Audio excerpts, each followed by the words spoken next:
we will assure them. Indeed, we are now assuring them that we have learned to measure and weigh each human impulse and have arrived where there is little room for formidable questioning and no place at all for formidable argument. And yet, as all present may observe, this community is ever hopeful, ever patient, and ever long-suffering. Because Fallout was made in a great hurry, very close to its showing date, there was a lot of pressure on everyone involved. Leo McKern, who had already appeared as number 2 in The Chimes of Big Ben and the very intense Once Upon a Time, was invited back to continue the role in Fallout. This time, however, number 2 was to change sides and become a rebel, a tough assignment on top of the strain of his previous episode, but one which the Australian-born actor was both willing and able to handle. It was very tough. Yeah. Very tough. But Leo's a professional actor. And as I say, he's a tough old guy. And he does what he thinks is good. I mean, you'll try and get him occasionally for things and you'll find he's gone on a walking tour of Australia or he's reading poetry in Nigeria. You know, he does his own thing. I think he's a wonderful man. Mm. In fact, I did some episodes of another TV series and he appeared in that. And I mean, he takes on things that he thinks are interesting. You know? He's not a commercial actor. He doesn't do it for money. He does it for, you know, for things that he thinks are interesting. Another prisoner actor who makes 3 appearances in the series is Alexis Kanner. Born in France, then brought up in Montreal, Canada, Alexis was invited by Patrick McKern to play the part of number 48, one of the revolutionaries in Fallout. Having already appeared as the Kid in Living in Harmony and in The Girl Who Was Death, where he plays an uncredited part, Kanner had formed a close working relationship with McKern. The 2 actors were to work together again 10 years later on the film Kings and Desperate Men, which starred and was written, directed, produced and edited by Alexis Kanner. He used to come to my cutting room a lot. Oh, he was great. He used to come in and see the, you know, little cut sequences. I mean, with Dave's permission, of course. Yes. Now, he was a highly complex character, and certainly had all sorts of... And I didn't know... Alexis, isn't it? Kanner. Yeah. Well, I wasn't at all sure about Alexis, yet Patrick was devoted to him, to his potential talent, which undoubtedly... Mr. Kanner, now, I think that he came from a school, you know, he would be a method follower, I would imagine. And whether he did or was allowed to, I don't know. But Leo McKern and people like that weren't improvisers. You know, we either accept the lines we have to speak or try and get them changed, and then we make maximum effect out of them, which I think is the professional job. The main camera operator for the last 4 episodes was Len Harris, who had been asked back to replace Jack Lowen when he left due to other commitments.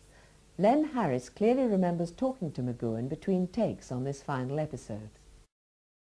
He said, you know, he said, if I weren't an actor, I'd like to be a camera operator. So I said, really? And he said, yes, I think it's a very interesting job. So I said, well, I said something about you don't get the money you get as a producer and an actor, you know, star. Oh, he said, we'll pay you all right, don't we? So, you know, I said, yes, well, you'll pay all right, but, you know, you don't make a fortune out of it like an actor. I think he genuinely meant it because he used to like, you know, running a rehearsal himself, and I think he genuinely did like it. And you notice he gives the camera operator very good credit. The last few days of the production were somewhat intense due to the now rapidly approaching broadcast date. Noreen Ackland, who had been editing this episode, received assistance from Eric Boyd Perkins, who by now had completed editing on The Girl Who Was Death. One particular weekend, to relieve the pressure, her husband, Richard Best, editor of some of the Diana Rigg Avengers episodes, was called in to help. Noreen recalls the hectic activity of those final few days. Trying to get a final cut so that the dubbing people could get on with it. You know, the track layers and the music. We were always, you know, concertinaed at the end. Yes, we worked weekends. That's when Dick came in on a Sunday. And quite late in the evening, anything up to 10 o'clock. As a result of this concertinaing, the very last dubbing session for this final episode was delayed, producing an interesting chain of events, as sound editor Wilfred Thompson recalls. It started because I thought the last film we wanted sounds to be more realistic. So where we used silence in the car in the titles coming up, I thought, well, this time I'll lay a car sound on it. Pat didn't like it. And he wanted it as it was in the other episodes. So the only thing I could do, because it had to be quick, we were in the dubbing theatre, I said to Mary, bring down the master and we'll cut that in. So she brought the master down. That's from one studio to another, of course. Right through the titles, and we just cut it in one piece. And I cued it because I knew there was an explosion came up. Right? So I cued this to take an explosion out. And we sat in the theatre and ran it. And I'd forgotten about the cue. I forget to tell the mixer. And up came this bloody great explosion. The thunderclap over Leo McKern's close-up.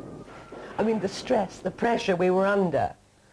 It was understandable that we didn't tell the mixer what we'd done. We wrote it down, we cued the picture, we put it on the dubbing chart, but we didn't verbally tell him. And of course, only one run, and then we're going to take. He's pretty well much in the dark as well. And it came up, and I really thought, oh my God, I'll die. You were in tears. I was, well, pretty well. And I said, Pat, I don't know what to say. I just don't know what to say. He said, what about? I said, the thunderclap on Leo McKern's close-up. He said, I thought it was great.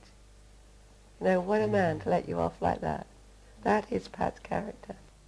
David Tomlin explains that Fallout could have been very different if more time had been available to fine-tune this concluding episode. Normally, I suppose you sit down and you'd sort of discuss it and plot it and polish it and round it and change it, and eventually the final episode may have been, well, it would have been very different. It may have made more obvious sense at the end, but I thought it was extremely interesting. But I mean, it's man's ego. I mean, if you sit down and look at it and think about it, and it's man destroying himself in a way, you know, which is the case in the world at the moment. I mean, we're all destroying our own planet, our own environment. We're all standing here watching it happen, and nobody's doing anything about it. And people say, well, what can I do about it? And I mean, what you can do about it is all get together and make a hell of a row about it. As far as rows were concerned, there was certainly a big one after Fallout was first shown in February 1968.